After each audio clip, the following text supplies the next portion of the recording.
بونجور. السلام عليكم. من خلال هذا الفيديو غادي نبداو ان شاء الله في لو موديل ديال لو سيستيم دو ريفريديسمون اي لوبريفيكاسيون. هاد لو موديل غيتقسم على جوج لي دو بارتي غران بارتي، يعني جوج ديال لي شابيتر اللي غيكونوا كبار. غندويو اولا على لو سيستيم دو ريفريديسمون، ومن بعد غادي ندوزو لا دوزيام بارتي اللي هي لو سيستيم دو لوبريفيكاسيون. لو ريفريديسمون هو نظام التبريد، و لوبريفيكاسيون هو نظام تزييت الموتور. غنبداو ب لو سيستيم او لو سيركوي دو ريفريديسمون، نظام التبريد. بالنسبه للفيديو ديال اليوم يعني غادي نتكلموا على الفونكسيون ديزاج، يعني الدور ديال هاد لو سيركوي ديال الريفريديسمون، الدور ديالهم. غادي نشوفوا الفونكسيون جلوبال، يعني غادي نشوفوا الدور ديالو اون جينيرال. من بعد غادي نشوفوا لي كونسيكونس دان موفي ريفريديسمون. غادي نشوفوا يعني النواتج الا كان التبريد يعني غير كافي. غادي نشوفوا كذلك on va voir les conséquences d'un refroidissement trop important. كذلك غادي نشوف يعني الموتور الى ما بردش، الى برد بزاف عاوتاني شنو هما التاثيرات اللي غيكونوا على الموتور. on va voir aussi les avantages de refroidissement، يعني الايجابيات ديال هذا لو refroidissement. c'est tout le refroidissement باغ ليكيد، يعني التبريد يعني بالسائل التبريد. وغادي نشوفوا كذلك on va voir les organes du moteur à refroidir، يعني غادي نشوفوا هذوك البياس اولا هذوك لي زورغان اللي غادي نقوموا بالتبريد ديالهم. واخيرا غندويو كذلك يعني على لو سيستيم ككل en général. اذا قبل ما ندويو على لو سيستيم دو ريفريديسمون on va voir comment هاد لو موتور va se chauffer، يعني كيفاش هاد الموتور غادي تكون ليه هذيك الحراره ديالو، اولا d'où vient la chaleur qui vient يعني durant le fonctionnement d'un moteur. يعني غادي نشوفوا هذيك الحراره منين تتجي بعدا. عندنا هاد سي ان موتور تيرميك à 4 cylindres à combustion interne، يعني c'est un moteur à combustion interne، كيعني ان لا كومبيسيون او الاحتراق كيوقع في الداخل ديال الموتور. هاد لو موتور تيرميك لا فونكسيون ديالو سي دو ترانسفورمي اون énergie chimique et il va la transformer en énergie mécanique plus perte. من بين هذوك لي بيرت il y a perte يعني énergie calorifique et bruit. هاد لو موتور تيرميك الدور ديالو كما شفنا في الموديل ديال الموتور تيرميك سي يعني كيحول لنا هذيك الطاقه الكيميائيه الى طاقه حركيه، زائد واحد الطاقه اللي كتكون حراريه كتكون غير ضائعه. pendant le fonctionnement de ce moteur on a il produit plus de chaleur selon la période de son fonction. يعني هذا الموتور هذا ملي تيخدم يعني راه ملي كيخدم كيعطينا واحد الحراره. هذيك الحراره منين جات؟ d'où vient cette chaleur? Le premier c'est la combustion qui se produit à l'intérieur du moteur, à l'intérieur du cylindre. La deuxième origine c'est le frottement des pièces, surtout les pièces mobiles. دونك ملي كتجينا ديك الحراره كتجينا من داك الاحتراق اللي كيوقع في الداخل ديال السيلندر، وكذلك من داك الفروتمون او داك الاحتكاك اللي كيوقع ما بين لي بياس موبيل و لي بياس فيكس. هنا ايسي لي بياس موبيل كي سون يعني لو بيستون بليس يعني الفيل بروكان et les sopapes, ce sont des pièces mobiles. Pendant le fonctionnement يعني pendant le fonctionnement de ces organes il se produit un frottement entre les cylindres et les pistons. Ce frottement donne une augmentation de chaleur. لي بياس موبيل اللي عندنا هنا في الموتور في الداخل، يعني عندنا البيستون مع الفيل بروكان مع دوك لي سوباب، هذاك هذاك يعني الفونكسيون ديالهم او هذاك التحريك ديالهم الخدمه ديالهم كيعطيونا واحد الاحتكاك اللي كتنتج عليه واحد الحراره. دونك من هنا كتجي هذيك الحراره، من هنا جاتنا ديك الحراره اللي تكونات لينا في الموتور. عندنا لا كومبيسيون يعني لا température de combustion à l'intérieur d'un moteur يعني ça donne à peu près 2000 degrés سيليسيوس. دابا فاش عرفنا منين جات ديك الحراره، جات من هذيك لا كومبيسيون اللي كتوقع لداخل يعني كتوصل ل 2000 درجه ديال الحراره، وكذلك من هذوك الفروتمون او الاحتكاك اللي كيوقع ما بين لي بياس موبيل ولي بياس فيك. هنا فين جا الدور ديال لو سيستيم دو ريفرويديسمون. C'est ça, on a besoin de faire intervenir un système qui va refroidir ce moteur qui sa température augmente pendant son fonctionnement. On va démarrer le moteur, on va voir comment la température augmente. يعني غنشوفوا كيفاش هذيك الحرارة ديالو كترتفع يعني pendant le fonctionnement.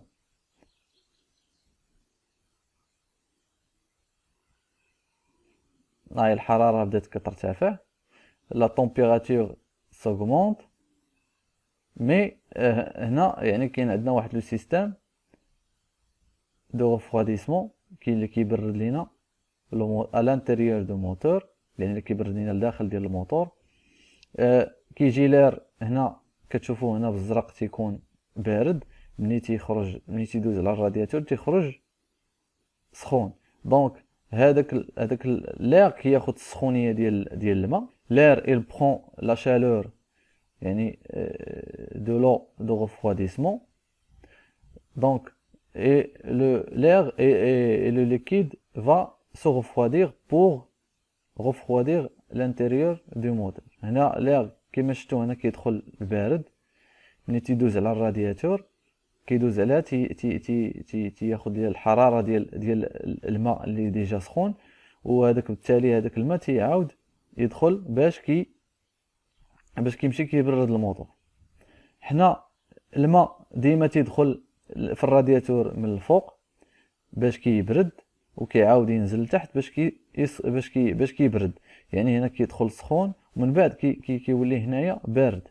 دونك الماء اللي تيخرج لينا باش يمشي عند الموتور تيخرج من التحت ديال الرادياتور، ومنين تيدخل من الداخل من الفوق ديال الرادياتور. Donc le carburant qui est brûlé dans le moteur crée une chaleur importante. Le circuit de refroidissement dissipe cette chaleur. يعني لو كاربيرون اللي كيتحرك في الداخل ديال لي سيلندر هنايا يعني كيتحرك كيعطينا واحد لا شالور. هذيك لا شالور يعني شكون اللي كيحيدها لينا من الداخل ديال الموتور؟ هو هذاك لو ليكيد دو ريفرويديسمون، هو ماء التبريد. لا تمبيراتور اوبتيمال دان موتور سونوم. هاد يعني علاش كنخليو هذاك كنبردوا الموتور باش كنخليوه فواحد التمبيراتور اللي كتكون كتسمى تمبيراتور اوبتيمال، كنخليوه فواحد الحراره مثاليه. هذيك الحراره المثاليه cette température optimale d'un moteur se nomme la température de fonctionnement. عندنا deux noms pour la température de fonctionnement. Il s'appelle aussi la température optimale de fonctionnement du moteur. يعني هذيك الحراره المثاليه عندها سميه اخرى، هي الحراره ديال حراره عمل الموتور، يعني هي la température de fonctionnement. هاد لو سيركوي دو ريفرويديسمون يعني كما قلنا حنا يعني عرفنا ان الحراره كتكون في الداخل. شنو كيعني؟ يعني لو سيركوي دو ريفرويديسمون garantit que le moteur atteint cette température aussi rapidement que possible et qui s'y maintient. يعني هنا الدور ديال هاد لو سيستيم دو ريفرويديسمون en général c'est de faire atteindre يعني une température de fonctionnement aussi rapidement et de maintenir cette température. يعني هذا النظام التبريد شنو هو الدور ديالو اون جينيرال؟ هو انه كيحاول انه يرفع من الحراره ديال الموتور باش توصل لهذيك لا تمبيراتور اوبتيمال او لا تمبيراتور دو فونكسيون، باش كيوصلها لهذيك الحراره المثاليه ولا الحراره ديال العمل ديالو باش كيخدم في احسن الظروف. وكذلك خصو يخليها فيكس، يعني ما خصهاش تطلع بزاف. دونك هذا هو الدور ديال نظام التبريد يعني اون جينيرال. هنا واحد السؤال غادي نشوفوه، غير باش تعقلوا عليه comment s'appelle-t-on la température optimale d'un moteur يعني شنو هي هذيك الحراره المثاليه ديال الموتور شنو كنسميوها كذلك واش كنسميوها on va la nommer la température ambiante ou la température interne ou la température de fonctionnement واش غادي نسميوها يعني واش température ambiante يعني لا température اللي كتكون في الجو او لا température interne او الحراره الداخليه ديال الموتور او لا température de fonctionnement يعني لا température اللي ديال الخدمه ديال الموتور عمل ديال المحرك دونك الجواب الصحيح هنايا هو يعني لا دوزيام on l'appelle aussi la température de fonctionnement كنسميوها كذلك température de fonctionnement اللي هي الحراره ديال العمل المحرك دونك هذه هي باش تعقلوا عليها هاد لو سيركوي دو ريفواديسمون يعني كي راه فيه جوج ديال يعني السيركوي كامل يعني راه كاين واحد السيركوي اللي تيكون في الداخل ديال يعني كيتكون من الرادياتور غادي نشوفوا شنو هو الدور ديالو والخدمه ديالها او كاين هذاك الموتور حتى هو كذلك راه داخل في لو سيركوي دو ريفواديسمون حيت كاين لي شومبر دو ريفواديسمون اللي كيكونوا في الداخل ديال الموتور هذاك الشيء اللي شفنا في هذيك الانيماسيون اللي كاينه في الكتود هي اللي غادي ندويو عليها هنايا يعني باش مزيان باش تعقل دونك لو سيستيم دو ريفواديسمون نظام التبريد فونكسيون ديزاج يعني الدور ديالو لو سيستيم دو ريفواديسمون il permet d'évacuer une partie de chaleur due au frottement des pièces mobiles du moteur et à la combustion des gaz à l'intérieur du cylindre qui peut être mesuré de valeur de 2000 degrés Celsius. Donc, elle permet aussi de maintenir la température du moteur dans une valeur normale de fonctionnement de environ 70 à 90 degrés Celsius. الدور ديال هذا النظام التبريد هو كيسمح باش يحيد لنا هذيك لا شالور ياك وعنده دور اخر هو دو يعني باش يخلي هذيك لا طومبيراتور اللي كيخدم بها الموتور كيخليها فواحد لا فالور اللي كتكون ما بين 70 حتى 900 درجه هاد الحراره كما قلنا منين جايه من الفروتمون يعني فروتمون ديال البياس ديال الموبيل وجايه كذلك من هذيك الاحتراق اللي كيوقع لنا في الداخل ديال السيلندر اللي كتقدر توصل حتى 2000 دغري ديال 2000 درجه الحراره سيليسيوس يعني ان الحراره اللي جايه من الموتور ها منين جايه سواء من هذاك الاحتكاك اللي كيوقع ما بين البياس موبيل والفيكس وكذلك جايه من ديك الاحتراق اللي كيوقع لداخل دونك هاد النظام التبريد كيجينا باش كيحيد لينا هذيك لا شالور اللي كتكون طالعه بزاف باش كيبردها وكذلك خصو يخليها فيكس يعني خصو يخليها فيكس وكتكون ديك درجه الحراره اللي كتبقى ديال الموتور يعني خصها تكون ما بين 70 حتى 90 درجه وهاد الحراره هي هذه اللي كتسمى لا طومبيراتور دو اوبتيمال يعني هذيك الحراره اللي خص يخدم فيها الموتور. On va voir ici la fonction globale. On a le système de refroidissement. Quel est son rôle? C'est de réguler la température du moteur et réchauffer l'habitacle. De fonction, c'est de régler la température de fonction et il faut la maintenir à une température optimale entre 70 et 90 degrés Celsius. Autre rôle, c'est de réchauffer l'habitacle, le système de réchauffage de l'intérieur de la voiture. On a ici des paramètres d'entrée et paramètres de sortie et de conditions de fonctionnement. C'est ça la fonction globale. Dans l'occasion, on met le rôle du système, ici les paramètres d'entrée, ici les paramètres de sortie, et ici les différentes conditions de fonctionnement. Pour les paramètres d'entrée, on a ici le système de refroidissement. Il intervient sur l'énergie thermique qui est variable dans le moteur thermique. Parce que le moteur thermique fonctionne, l'origine de la température élevée est due par la combustion et le frottement entre les pièces mobiles et les pièces fixes. Alors, ça donne une énergie thermique. Donc, le rôle du système de refroidissement, c'est de réguler sa température à une température optimale de fonctionnement du moteur. Donc, l'énergie thermique, elle doit être, qui est variable, elle doit être régulée. C'est-à-dire que le système de refroidissement va réguler la température du moteur. Il va le maintien à une température limite. Il va le limiter pour le fonctionnement du moteur, soit dans une température optimale du moteur. Ça nous donne toujours une énergie thermique dans les paramètres de sortie, parce que l'énergie thermique ici, par exemple, ici, l'énergie thermique c'est 100%, mais lors de refroidissement, c'est pas refroidi à 100%, mais ça fait chuter seulement la température du moteur. On a ici aussi paramètres sortis, le système de refroidissement nous donne des informations au tableau de bord, et aussi il fait le chauffage à l'intérieur de l'habitacle. Pour les paramètres le conditionnement de fonctionnement de ce système, on a besoin d'une énergie mécanique, énergie électrique, fluide de refroidissement et de l'air ambiant. C'est ça ce qu'on a besoin pour que le système fonctionne. On a besoin d'une énergie mécanique, c'est-à-dire pour faire circuler le liquide de refroidissement à l'intérieur du moteur. On a besoin d'une énergie électrique pour faire fonctionner la ventilation du moteur. On a besoin d'un fluide de refroidissement, le liquide de refroidissement qui va transmettre la chaleur qui est dans le moteur et va la transmettre au radiateur pour faire échange thermique entre l'air et l'eau.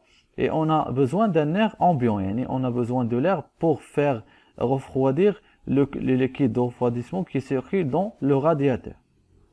بالنسبه لهذا الشيء هذه عندنا الفونكسيون جلوبال العمل الدور بشكل عام. تيكون عندنا واحد الكازي بحال ما هكا، تيكونوا فيه واحد لي بارامتر دونطري، هذاك الحاجه اللي غادي تدخل باش دوز على لو سيستيم دو ريفريديسمون. من بعد كيعطينا واحد بارامتر ديال السورسي، كيدخلوا واحد لي بارامتر وكيخرجوا وكيعطينا في الاخر واحد الريزلتا. وكاين هنايا كيكون هذوك العوامل اللي كيساعدوا هذا السيستم باش كيخدم. دونك شنو هو هذا السيستم اللي عندنا هنايا؟ هو لو سيستم دو ريفريديسمون، نظام التبريد. هذا نظام التبريد كنديروا هنا في الداخل كيكون عندنا الدور ديالو. شنو هو الدور ديالو؟ هو كيريغل لنا لا تمبيراتور ديال الموتور، وايضا هذا لو سيستم دو ريفريديسمون حيت هذاك الماء تيكون سخون تنعطيو حتى لهذاك السيستم ديال الشوفاج ديال داخل ديال الطوموبيل. كيكون واحد الرادياتور في الداخل ديال جهه لابيتاكل في الداخل ديال الطوموبيل، باش كذلك كنستعملوا هذاك الماء اللي تيكون سخون باش كيبرد لنا، باش كيسخن لنا لير، باش كنسخنوا لداخل ديال لابيتاكل ملي كيكون الحال بارد بزاف. دونك كنستافدوا كذلك من هذاك الماء من ناحيه الشوفاج ديال لابيتاكل لداخل. دونك هذا هو الدور ديال لو سيستيم دو ريفريديسمون. اشنو هما هاد لي بارامتر دونطري؟ هما عندنا الحراره، انرجي تيرميك، منين جايه من الموتور، منين جايه منين جايه بالضبط، جايه من هذاك الفروطمون او هذاك الاحتكاك اللي توقع من البياس. هذاك البياس ملي كيحتك كيعطينا واحد الحراره، وكذلك هذاك الاحتراق اللي كيكون في الداخل ديال السيلندر كيعطينا واحد الحراره. هذه الحراره كتكون فاريابل، كتكون متغيره.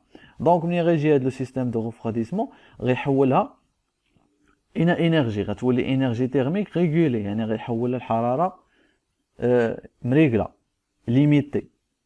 كتكون مثلا التمبيراتور كتوصل مثلا 2000 درجه في سيرتو في هذيك لا كومبيسيون، كيحولها هو لواحد الحراره اللي خصها تبقى ما بين 70 حتى 90 درجه، كما شفنا ديك لا تمبيراتور اوبتيمال او لا تمبيراتور دو فونكسيونمون ديال الموتور كتكون ما بين 70 حتى 90 درجه الحراره.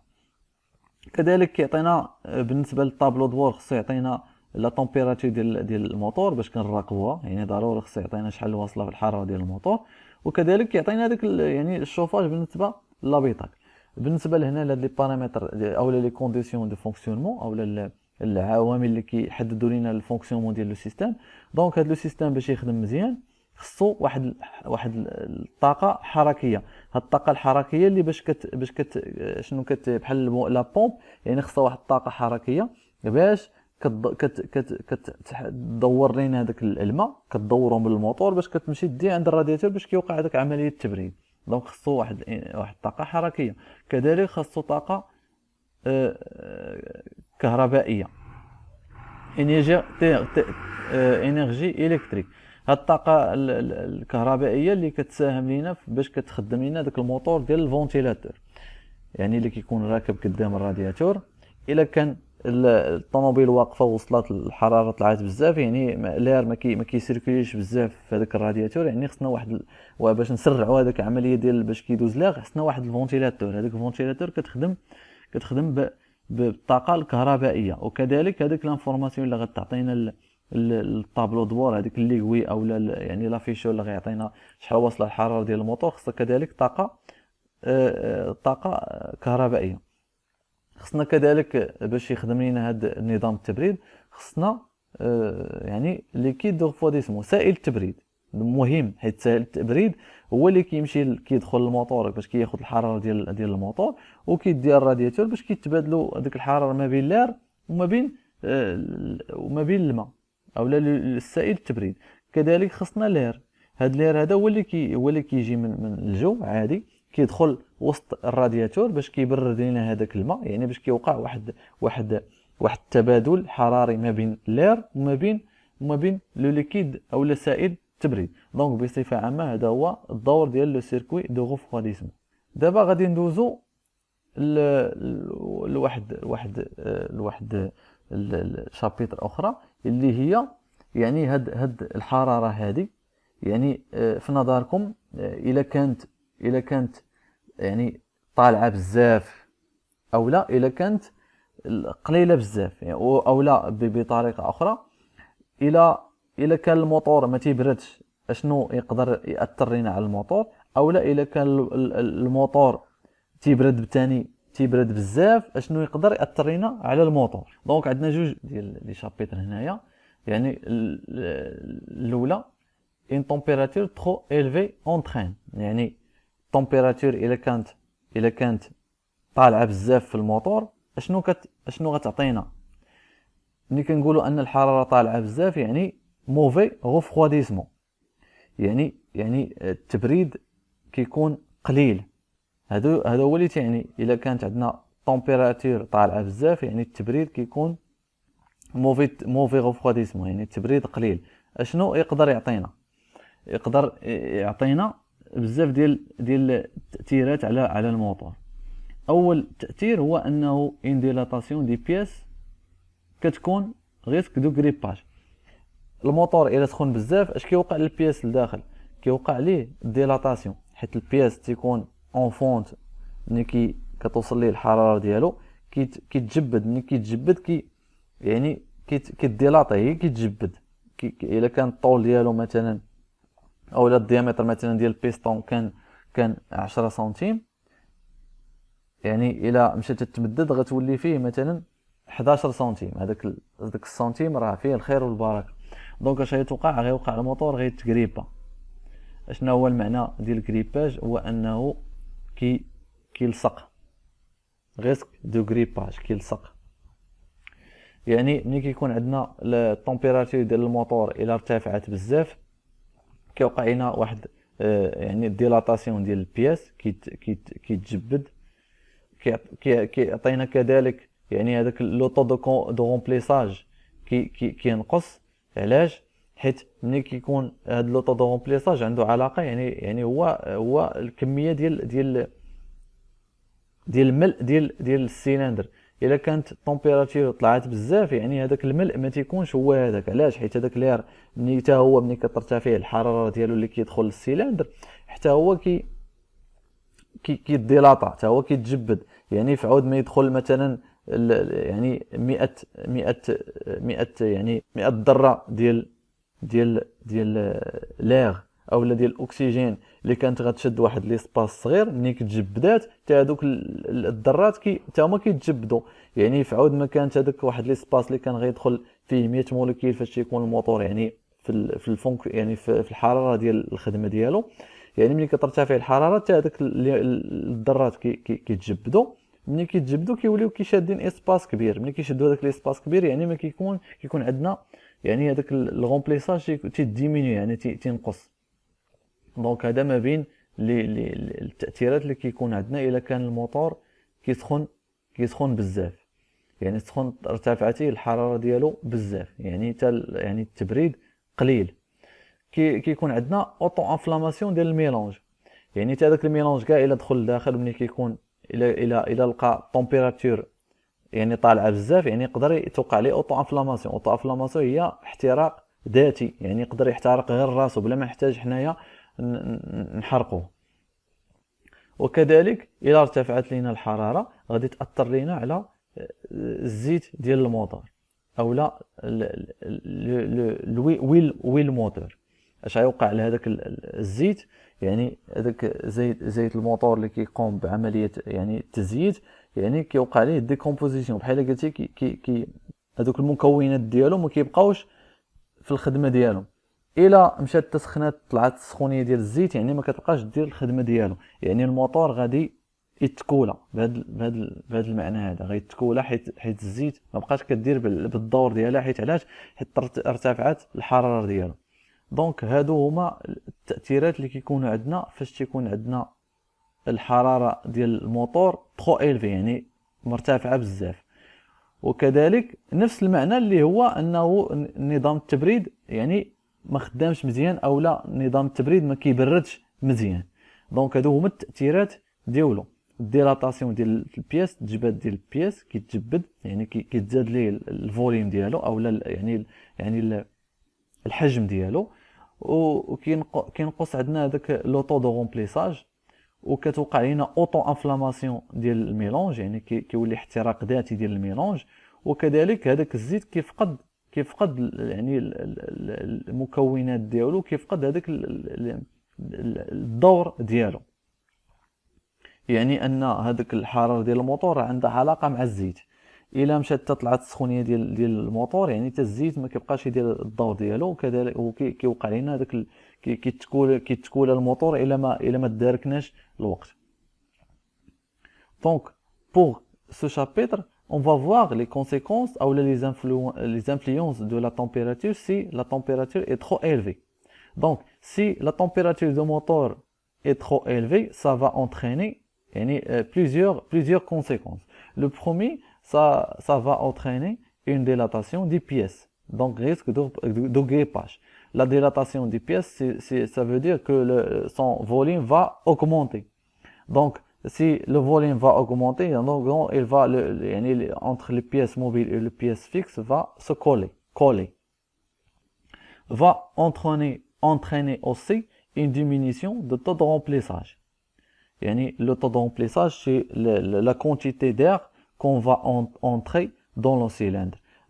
Dans le cas si la température est trop élevée, aussi la température de l'air qui va entrer dans le cylindre va s'augmenter.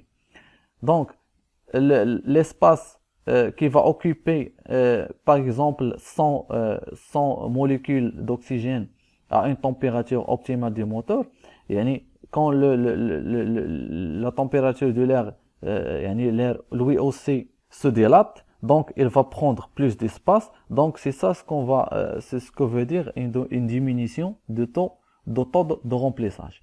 Va entraîner aussi va produire une auto-inflammation du mélange.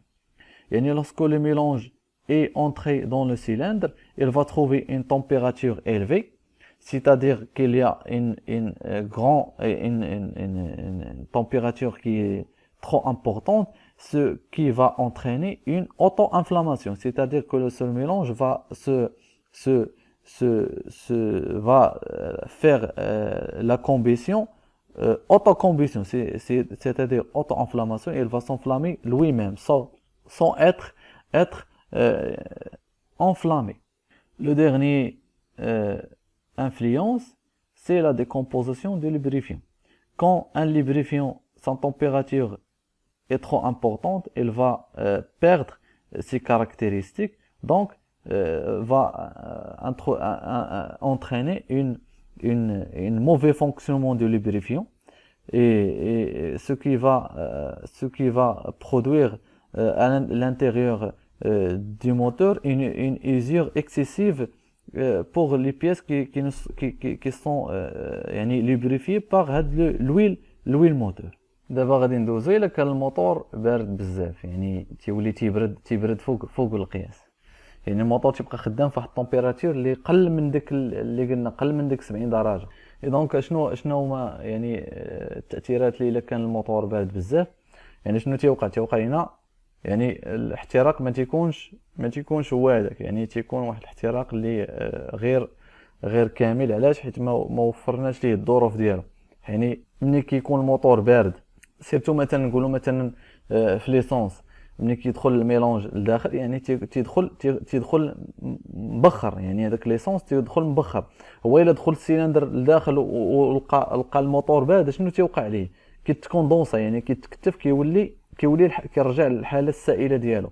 دونك شنو تيوقع؟ كيبقى كيلصق في هذوك يعني في الجناب ديال السيلندر وكيبقى بحال قلتي كيدير داك اللافاج. هذاك علاش حنا دايرين هذاك سميتها لو لافاج دي سيلندر يعني بحال كيغسل لينا السيلندر من الداخل. شنو كيوقع ليه؟ كيولي ملي كيبقى يلصق في هذاك السيلندر الداخل ما كيتحركش وبالتالي كيبقى يهبط مع هذوك يعني من الجناب ديال السيلندر وكيهبط عند الزيت. شنو كتوقع؟ الزيت الا تخلطات مع المازوت اولا مع ليسونس يعني كيفقد هذاك اللزوجه ديالو. دونك يعني هذا هما اللي يعني التاثيرات ديال الحراره الا كان الموتور بارد. دونك هاد لو سيستيم دو ريفريديسمون يعني خصو يحيد لينا هاد المشاكل كاملين. Donc, pour une température trop faible, ça va entraîner une mauvaise combustion. C'est-à-dire que si on a une mauvaise combustion, c'est-à-dire qu'on a un mauvais, on a une mauvaise condition de mélange. Comment? Si l'essence qui a été évaporisée pour entrer dans le cylindre, quand il va entrer dans le cylindre, il va trouver le cylindre trop refroidi, sa température trop bas, donc il va se condenser. Donc c'est pour cela qu'on va avoir un mauvais combustion. Et l'essence, il va se condenser dans les parois du cylindre et il va être infiltré dans le carter d'huile et l'huile va perdre ses caractéristiques. Donc et cette essence qui est condensée sur les parois, c'est-à-dire qu'elle va faire le lavage des cylindres.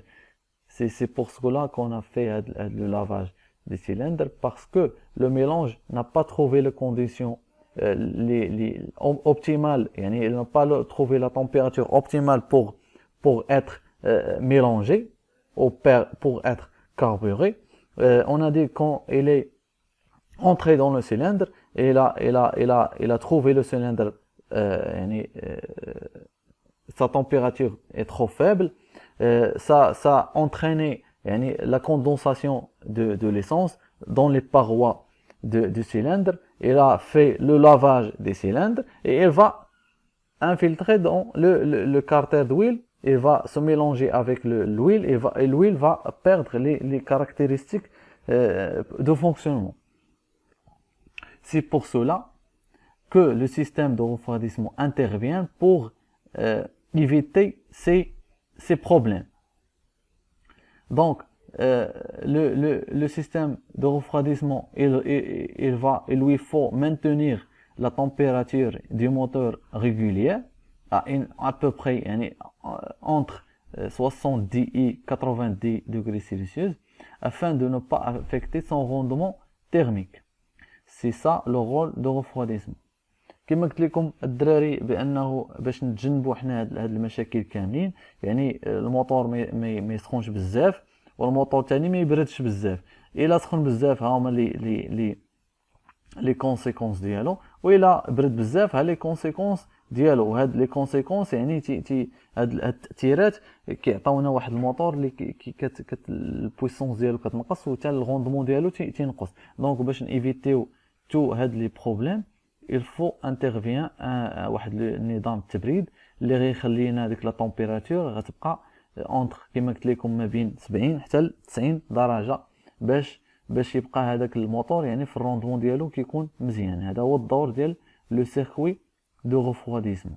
دونك هنا غادي نشوفوا لي زافونتاج دي ريفروديسمون موتور. هذا لو ريفروديسمون موتور عنده واحد لافونتاج، يعني بحال قلتي غادي ندوي دابا على هذوك يعني هذوك الحلول اللي دار باش ما يبقاوش عندنا هذوك لي كونسيكونس اللي كنا شفنا هنا، التاثيرات اللي كانوا عطاونا هنايا. دونك ملي جا هذاك لو سيركوي دو ريفروديسمون او نظام التبريد، شنو هما لي زافونتاج ديالو؟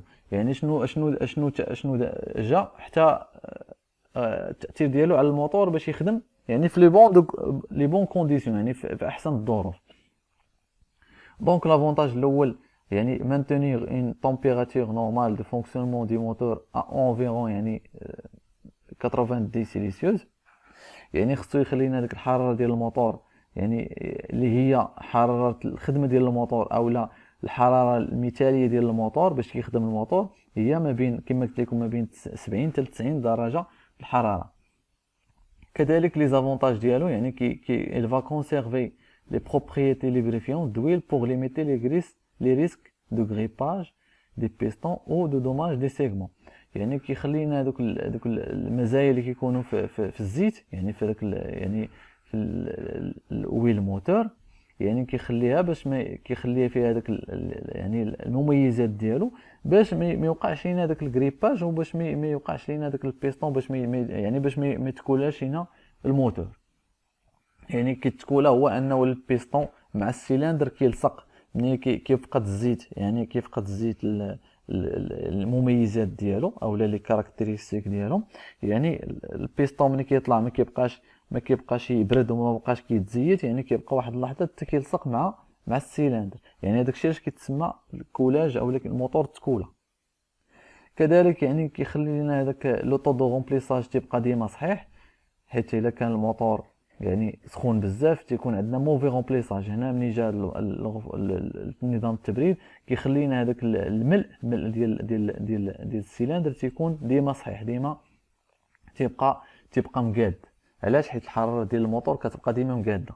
دونك وليميتي هذاك لي ريسك دين كومبيسيون انورمال، يعني تيحيد لينا كذلك هذاك الريسك باش ما توقعش لنا داك الاحتراق اللي تيكون يعني احتراق ذاتي، وكذلك ملي كيكون احتراق حتى هو تيكون كامل. دونك جا هذا النظام التبريد باش يحقق لنا كاع هاد الشروط هادو اللي دوينا عليهم.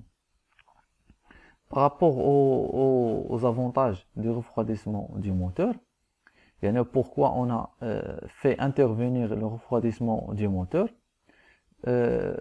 pour premièrement pour maintenir une température normale de fonctionnement du moteur environ de 70 à 90 degrés Celsius. Il s'appelle aussi la température de fonction moteur ou la température optimale de fonctionnement du moteur. Aussi le système de refroidissement intervenir يعني entraîne يعني il va conserver les propriétés du lubrifiant, c'est-à-dire où est le moteur, les caractéristiques de où est le moteur, pour faire le rôle de où est le moteur de faire graisser les pièces, surtout les pistons et les cylindres pour le bon fonctionnement du moteur, يعني pour éviter les risques de grippage ou de coller, يعني coller le piston avec le cylindre. Aussi, il fait maintenir le taux de remplissage, يعني le taux de remplissage, il faut le maintenir à une valeur qui va être يعني toujours correcte et limiter les risques de combustion anormale. Bon, lors des fonctionnements du moteur thermique, pendant le fonctionnement d'un moteur thermique, il est toujours nécessaire de refroidir les parois des cylindres, autour du cylindre. Yani, il faut le refroidir dans certaines limites de température pour le bon fonctionnement du moteur. Il faut autour du cylindre, yani le chemise, il faut les limiter à une température de 120 degrés. Et autour pour la culasse, il faut la maintenir à une température de 190. Yani, la température de fonctionnement à l'intérieur d'un moteur thermique, il faut la limiter à ces températures. Autour du cylindre 120 et pour la culasse, il faut la limiter à une température de 180 degrés Celsius pour le bon fonctionnement d'un moteur thermique. هنا عندنا باش الموتور باش يخدم في احسن الظروف، يعني الموتور تيرميك، يعني خصنا نبردو هذوك حيت لي سيلندر تما فين كتكون الحراره ديال الموتور كتكون مرتفعه. علاش؟ حيت في السيلندر فين كتوقع الاحتراق، هذاك الاحتراق قلنا كيوصل حتى ل 2000 درجه.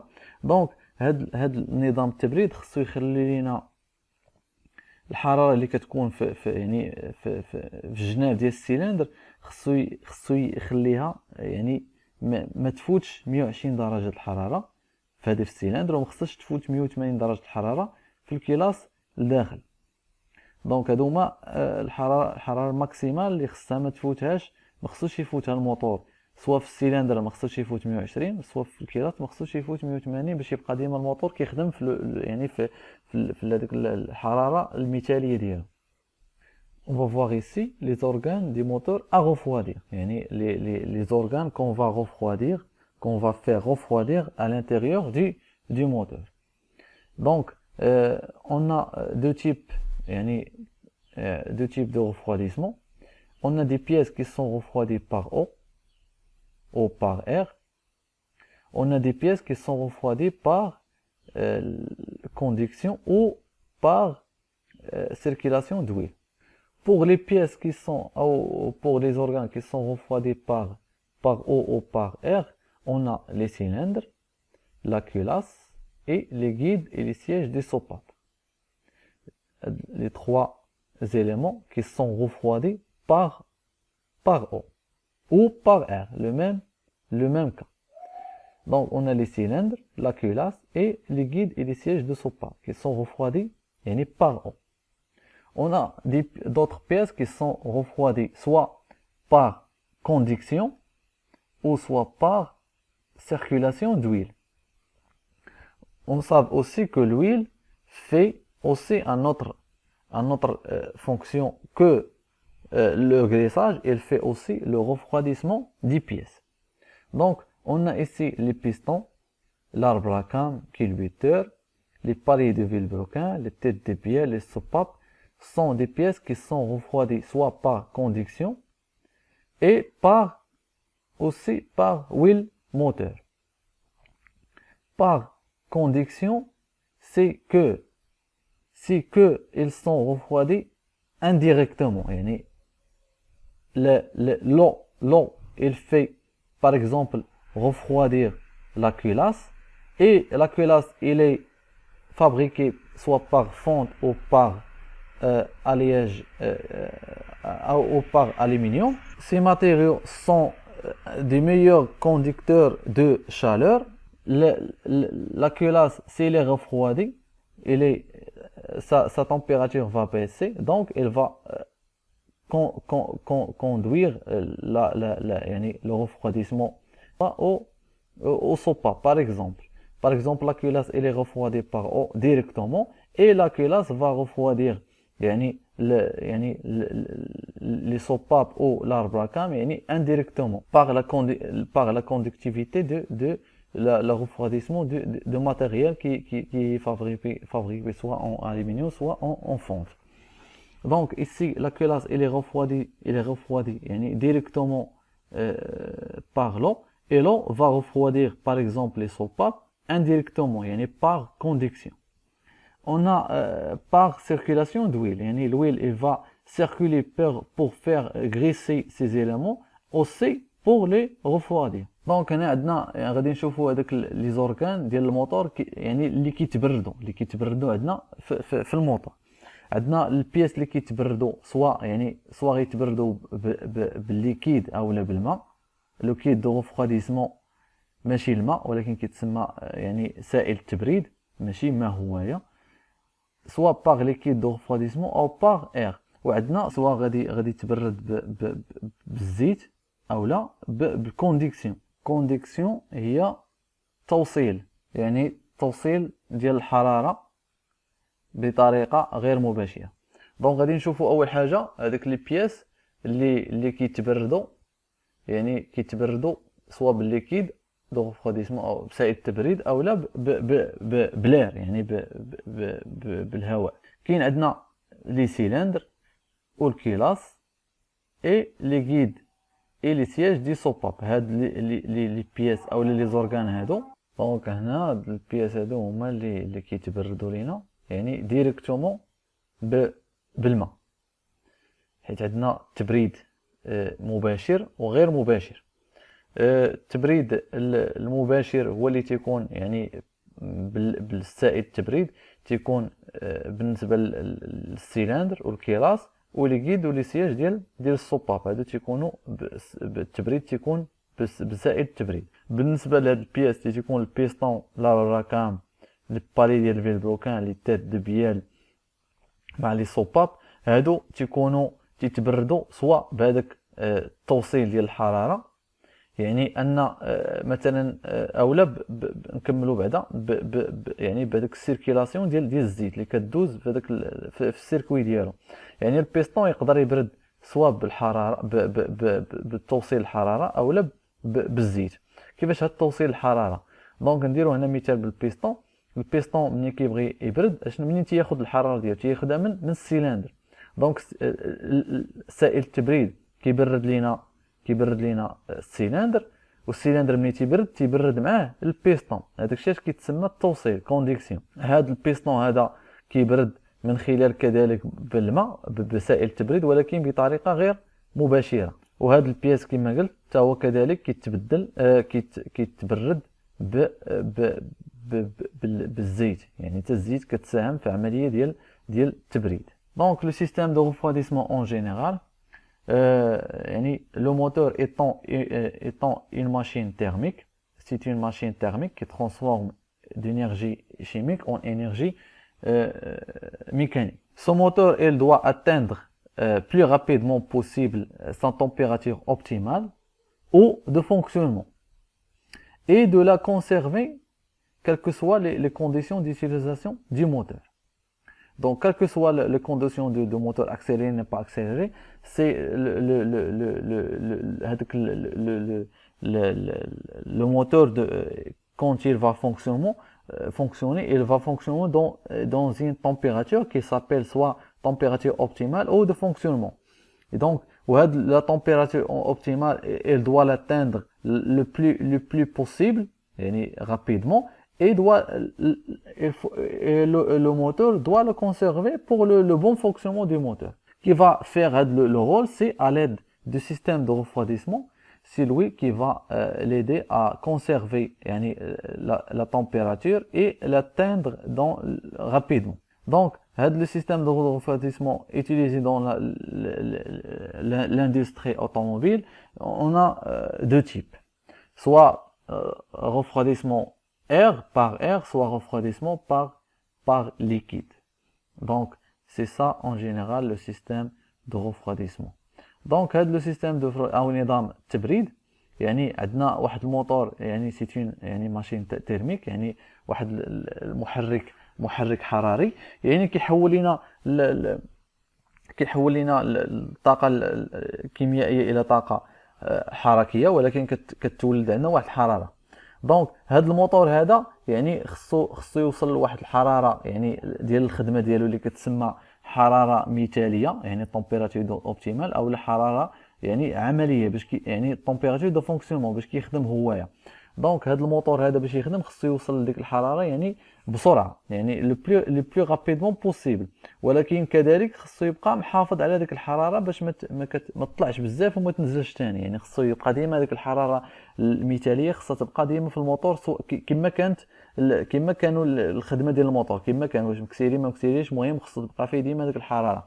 شكون اللي غيدير هذه العمليه؟ هذا هو نظام التبريد. دونك نظام التبريد هو اللي غادي يخلي هذيك الحراره ديال المثاليه باش دغيا يوصل ليها الموتور ملي تيخدم، حيت الموتور ملي تيخدم تيكون بارد، خصو دغيا يوصل لديك الحراره ديال الحراره المثاليه اللي هي ما بين 70 حتى 90 درجه الحراره، درجه الحراره سيليسيوس. وكذلك خصو خليها باش خصو يحتفظ بها بهذيك الحراره، ما خصهاش تطلع ثاني بزاف. دونك هذا لو سيستيم دو ريفريديسمون نظام التبريد هو اللي كيحقق لنا هذا العمل هذا. دونك راه الحراره يعني النظام التبريد راه كيلعب واحد الدور مهم ومهم جدا باش كيبقى هذاك الموتور الفونكسيونمون ديالو مزيان. الا مشات تطلع هاد السخونيه الموتور دونك راه الموتور الله يرحمه ما كيبقاش خدام في هذوك الكونديسيونمون وكيتكولا، يعني كيتكولا الموتور، خصك موتور اخر. دونك راه كما قلت ان هذا لو سيستيم دو ريفريديسمون يعني اللي كيتستعمل في الصناعه ديال السيارات كيكونوا فيهم دو تيب، هما اللي غادي نطرقوا لهم في الحصه الجايه ان شاء الله. يعني كيكون سوا سيستيم دو ريفريديسمون اللي تيكون سوا يعني باغ اير تيكون بلير، او لا تيكون بليكيد دو ريفريديسمون. انا غادي ندوزو للالكتيد باش نجاوبوا على هذه الاسئله بحال قلتي دي زيكزيرسيس. دونك لو بروميير اكزرسيس يعني سي نو دون لو موتور ديسيب سا شالور باغ لا باغوا دي سيلندر، ياك يعني كيفرغ هذاك كيفرغ هذاك لا شالور اللي كتكون داخل يعني بهذاك لي سيلندر، يعني هذاك لا شالور اللي كتوقع هنا في الكومبيسيون كتمشي لهذاك الجناب ديال السيلندر، يعني هذاك الحراره. يعني هنا السؤال vers quel élément la paroi du cylindre transfère-t-elle sa chaleur؟ يعني هذاك الحراره اللي كتكون هنا في الجناب ديال السيلندر، يعني هنا السؤال تيقول لك يعني اشنا هي الحاجه اللي غادي تكون اللي غادي يعني اللي غادي تحول فيها الحراره، يعني اللي غادي تدوز ليه الحراره يعني من لي باغوا. يعني فين غادي هنا لي باغوا شنو كيحط فيهم؟ كيحط فيهم واحد الشومبر هنا ديال الكومبيسيون. دونك يعني هذاك الحراره اللي كتكون في الداخل ديال السيلندر فين غادي تمشي؟ سواء واش قال لك واش غتمشي للغادياتور او لا الير اكستيريور او لا لو ليكيد دو ريفريديسمون. يعني vers quel élément la paroi de cylindre transfère-t-elle sa chaleur soit au radiateur ou à l'air extérieur او لا au liquide de refroidissement. الرادياتور واش غادي الحراره هذه اللي كتكون في الداخل ديال السيلندر واش غدوز ديريكتومون الرادياتور، واش غتمشي لير اكستيريور او لا واش غتمشي لو ليكيد دو ريفريديسمون. دونك هنا الجواب الصحيح هو ان هذاك الحراره اللي كتكون هنا في لي باغوا في الجناب ديال السيلندر كترانسفيرا ليكيد دو ريفريديسمون. ها هو يعني كتكون هنا واحد لو ريفريديسمون تيكون ديريكت، دونك لو ليكيد دو ريفريديسمون هو اللي غادي ترانسفيرا ليه هذيك لا شالور اللي كتوقع في الداخل ديال السيلندر. لو دوزيام كيستيون cliquez sur les passages de refroidissement dans le moteur. دونك لو باساج ديال لو ريفريديسمون فين هو هنا في نظركم؟ هو اللي تيكون بالخضر، يعني الماء فين تيكون في الجناب ديال السيلندر. دونك هنا الاولى، دونك وهنايا كذلك في الكيلاس هنا، حيت كما قلنا ان البياس اللي كيتغفرادي اللي كيبرد بالليكيد دو ريفريديسمون كاين الكيلاس وكاين كذلك لي سيلندر. السؤال الثاني vers quel élément le liquide de refroidissement transfère sa chaleur soit aux parois du cylindre ou à l'air l'extérieur ou au bloc moteur. دونك هذاك الليكيد دو ريفريديسمون يعني قال لك هنايا فين كيترانسفيري الحراره ديالو لو ليكيد دو ريفريديسمون، فين غادي يحولها؟ واش غادي يحولها يعني غادي يعطيها الجناب ديال السيلندر، ولا غيعطيها لير ولا البلوك موتور. يعني هذاك الجواب الصحيح هو الير اكستيريور. كيفاش؟ يعني هاد لو ليكيد دو ريفواديسمون اللي كاين هنا، يعني سائل التبريد اللي كيكون هنايا، اللي كياخذ الحراره من عند السيلندر، كياخذ ليه الحراره ديالو وكيمشي فين كيديها، كيدوز لعند الرادياتور. دونك الرادياتور تما فين غيوقع واحد التحويل ديال الحراره. دونك الماء تيكون سخون، غيعطي الحراره للير، غياخذ ليه الحراره ديالو، يعني لير غيسخن اللي داز على الرادياتور، والماء غادي يبرد. دونك يعني ليكيد غوفغاديسمون يعني غادي ترونسفيري هذيك لا شالور لير اكستيريور.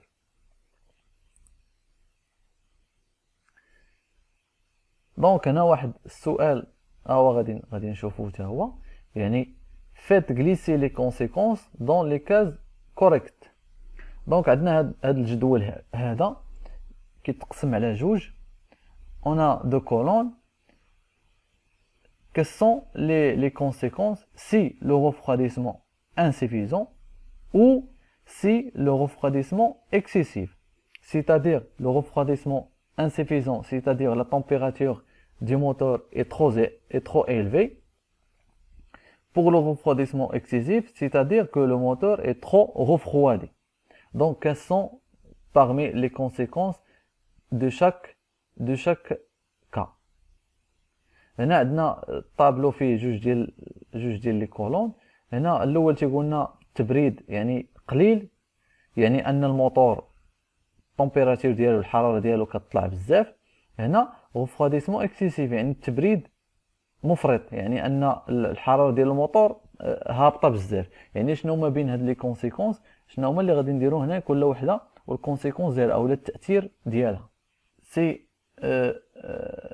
le refroidissement est insuffisant, c'est-à-dire que le moteur va surchauffer parce que la température du moteur est trop élevée. Donc, ce qui entraîne un refroidissement insuffisant.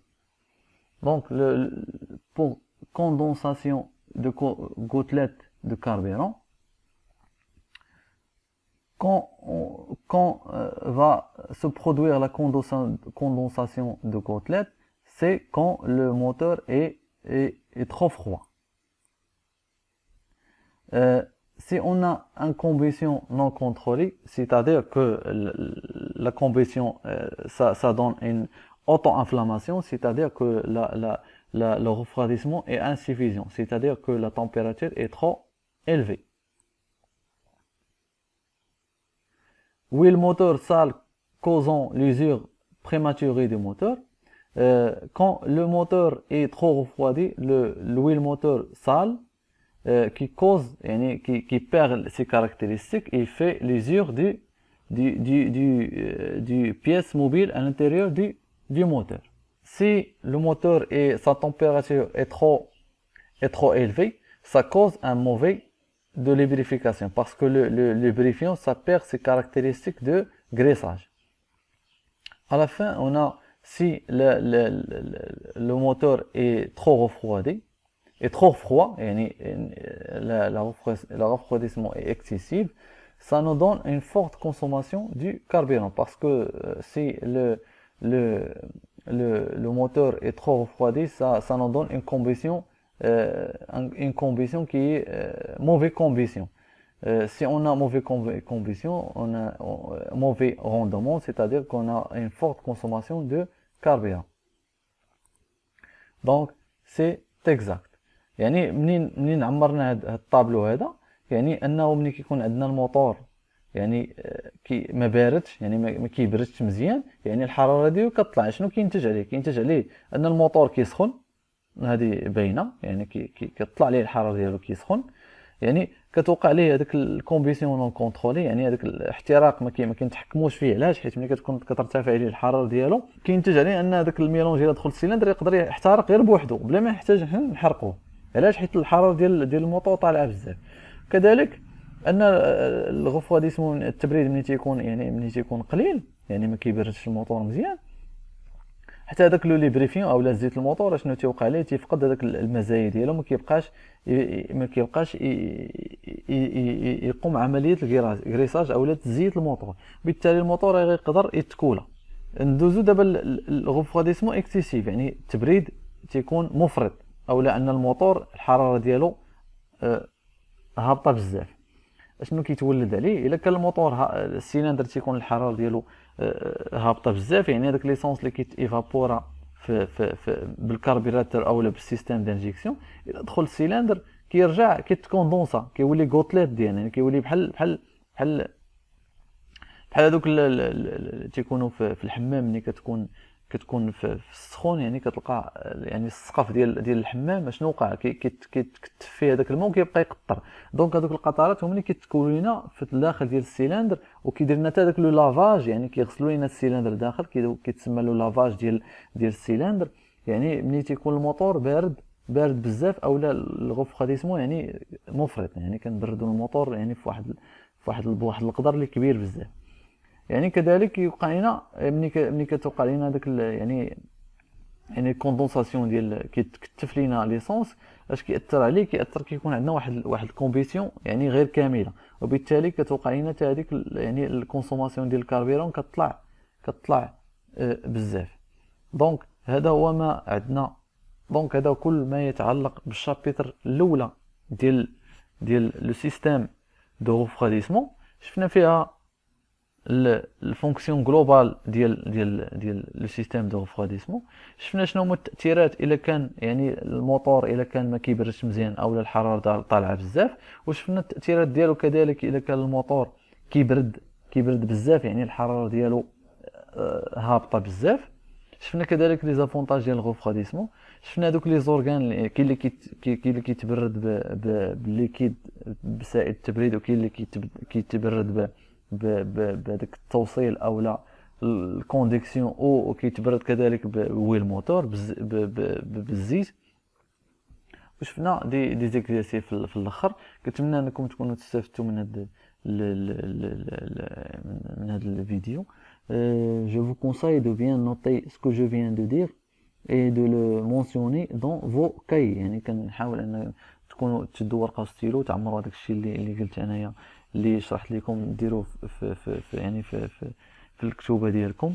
يلا السلام عليكم.